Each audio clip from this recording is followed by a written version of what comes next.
Hi, I'm Alexandra Harbushka, founder of Life With Herpes. Okay, today we're going to talk about HSV1. Doesn't mean you have oral herpes.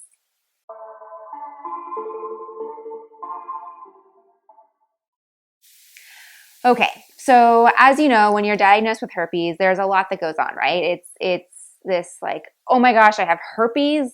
Well, if it's just a cold sore, then it's not herpes, right? And of course, if you're diagnosed with genital herpes, it's a whole other freak out of like, oh my gosh, I have genital herpes.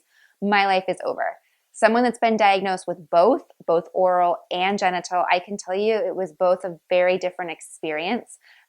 Being diagnosed with oral herpes was like, oh, so you have oral herpes. It's okay. Everybody has it. No big deal.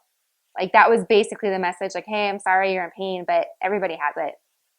And when I was diagnosed with oral or genital herpes, it was like, I'm really sorry to tell you that you have genital herpes. I'm really sorry. Like it was like hard for the doctor to tell me. And it was crushing, as I'm sure you could understand. Even though what I'm going to talk about here, they're both the same thing. Both the same thing. Oral herpes, genital herpes, HSV1, HSV2 basically are the exact same thing. The virus is just slightly different enough that you can have different strains. You can have one or two.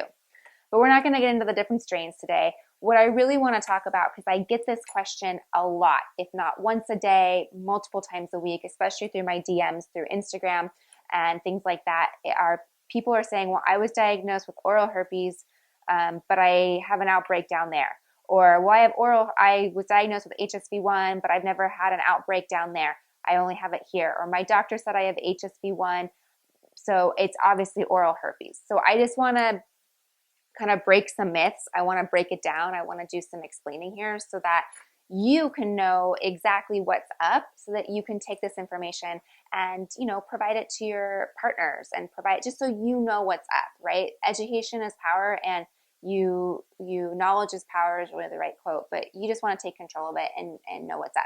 So HSV1 is typically known as oral herpes. Most commonly, it is in the oral region, and that's historically how it's been. However, HSV1 can go genitally. It can also go anywhere you give it an avenue to go to, but it's going to, it definitely prefers the oral region, but it can very, very, very commonly go genitally as well. So this is really important to know. I have a lot of people that, again, they're like, well, I have this outbreak down here, but I have oral herpes. I'm really confused. Is it here? Is it there? So when you are diagnosed, I would go with, where is your outbreak? Not so much of the strain. That is important to know at some point, but go, where's your outbreak? Is it in your genital region or is it in your oral region? So that's really what's important to know in this conversation right here. Where is it? Not so much, well, I have HSV1, so I don't have it down there. I have oral herpes. Go more with the information of where is it. So if it is genitally, then you have genital herpes, and you may have genital herpes HSV1 strain. So keep that in mind. That can be transmitted through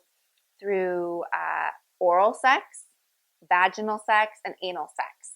So typically it's gotten down there, like it's migrated over the years. It's migrated from the oral region to the genital region through what we call oral sex, right? But now it's very common to have genital herpes but have the HSV1 strain. I can't tell you how many people I talk to. They're like, yeah, I was diagnosed with like oral, like I had a blood test a while ago. I had oral herpes, but like now a year later, I'm getting this outbreak down here, and I can't have genital herpes. And I have to explain, well, you probably had it for years. Once you get your blood results back, it'll tell you that you have HSV1. So what's been happening, and I read some articles, and I was just explaining it to my videographer before we started here, that in the past, historically, we really weren't that cautious about the oral herpes transmission. It was just really rampant. It could be culture, it could be whatever, but a lot of our grandparents, I'm sure if you were to ask them, they probably have oral herpes. I know my grandmother did. She called it a fever blister. She said it was from being in the sun too much, which was completely accurate. for being in the sun, but it is herpes, right? But we've done really good in the last couple generations of preventing that transmission to our children. It's through kissing, it's through not necessarily hugging, but like, kissing a loved one, whether it's mother to child, father to child, or a love relationship, sharing a beer, sharing a cigarette, sharing a glass of water. If a kid has it in kindergarten and they share their juice box, you can share it through lipstick, lip balms, like things like that. It's very common to be transmitted. But we've done a better job in the last generations of preventing that transmission. So now what's happening is oral herpes, or HSV1 strain, is still here. It hasn't gone away. So now we're being exposed to it, but we're being exposed to it genitally. So that's why there's a lot of people, especially I've seen a lot of millennials being diagnosed with genital herpes, but it's HSV1 strain, because they weren't, maybe they didn't come in contact with it as a kid. So they're being diagnosed with it still. We're still getting diagnosed with it, but it's genital. So it's still out there. The good news about HSV1 is it is super common. So 2 out of 3 people have it. So chances are that when you do meet somebody and have to have that conversation, chances are they already have it. So it's highly recommended to obviously disclose that, but have them get tested, because there's so many people that have it that just don't know they have it. Because it's like, oh, well, I get fever blisters, and they may not know that that's herpes. So that's great news if you both have it. As you've heard me talk about genital herpes, HSV2, that's typically how this started. My whole, life with herpes, this whole thing was HSV2, but there's so much going on with HSV1 genitally that I really wanted to make that clear, because again, I get this question all the time. If you ask me, at the end of the day, herpes is herpes. In my opinion, it doesn't matter which strain you have. It's just a matter of knowing you have it and taking control of that and doing what you can to prevent transmission to your partner and disclosing to your partner. That's really the most important thing here. It doesn't matter what strain, it doesn't matter where you have it. It just matters that you are aware of it, know it, and do your due diligence in preventing transmission.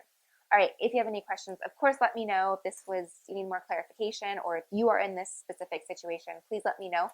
I can break it down for you specifically, and we can go from there. If you have not heard of the Secret Society, I want to invite you over there. I want to let you know what it's all about. It's a membership. It is an online community, people all over the world. It is so mind-blowing to me to see people from all over the world, literally, join this community. It is heartfelt. It is warming. It is hand-holding 24/7. And it is a community of people talking about their herpes outbreak. How did I get it? How do I prevent it? How do I date? I just told this person, I'm so excited I have a date. I just kissed this person, I'm so excited. So it's really great and a wonderful community. So if you are in the situation of having herpes, which most likely you are because you're watching this, come over, join the Secret Society, check it out, and I'll see you there. All right, go to lifewithherpes.com/Secret Society, and I'll see you soon. Bye.